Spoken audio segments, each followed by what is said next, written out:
കോഴിക്കോട് ഇന്നലെ കക്കയം പഞ്ചവടി പുഴയിൽ കുളുക്കുന്നതിനിടയിൽ ഒരു ആളെ കാണാതായി. കിനാലൂർ സ്വദേശിയായ ഒരു യുവാവിനെ കാണാതായി, അശ്വിൻ മോഹൻ. അപ്പോൾ ഈ അശ്വിനായുള്ള തിരച്ചിൽ ഉടൻ തന്നെ പുനരാരംഭിക്കുമെന്നാണ്, 7 മണിയോടുകൂടി തന്നെ പുനരാരംഭിക്കുമെന്നാണ് വരുന്നത്. നമുക്ക് കൂടുതൽ വിവരങ്ങൾ രതീഷിനോട് ചോദിക്കാം കോഴിക്കോട് നിന്ന്. Ratheesh, good morning.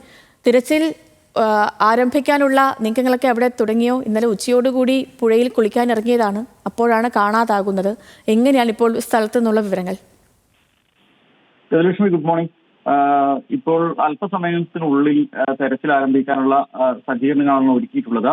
കഴിഞ്ഞ ദിവസം ഉച്ചയ്ക്കാണ് ഈ അശ്വിൻ മോഹനും സുഹൃത്തുക്കളും ഇവിടെ കുളിക്കാനെത്തുന്നതിനിടയിൽ ശക്തമായ ഒഴുക്കിൽപ്പെടുകയായിരുന്നു. സുഹൃത്തുക്കളൊക്കെ രക്ഷിക്കാനുള്ള ശ്രമം നടത്തിയെങ്കിലും കഴിഞ്ഞില്ല.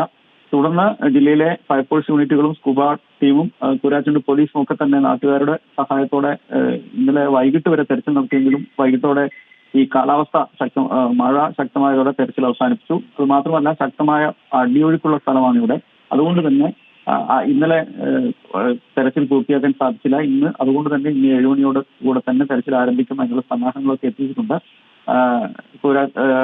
മാത്രവുമല്ല, ഈ പ്രദേശത്തെ ഏറ്റവും പ്രിയപ്പെട്ട ആളാണ്, നാട്ടുകാരുടെ പ്രിയപ്പെട്ട ഒരാൾ കൂടിയാണ് അശ്വിൻ മോഹൻ. അതിന്റെ ഒരു വൈകാരികതയും നാട്ടുകാർക്കുണ്ട്. എന്തായാലും തെരച്ചിൽ അല്പസമയങ്ങളിൽ പുനരാരംഭിക്കുന്നതാണ് ഇപ്പോൾ ലഭിക്കുന്ന വിവരം. ഓക്കെ രതീഷ്,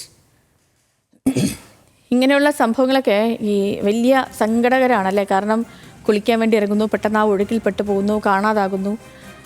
എത്രയും വേഗം ആ തിരച്ചിൽ പുനരാരംഭിക്കട്ടെ.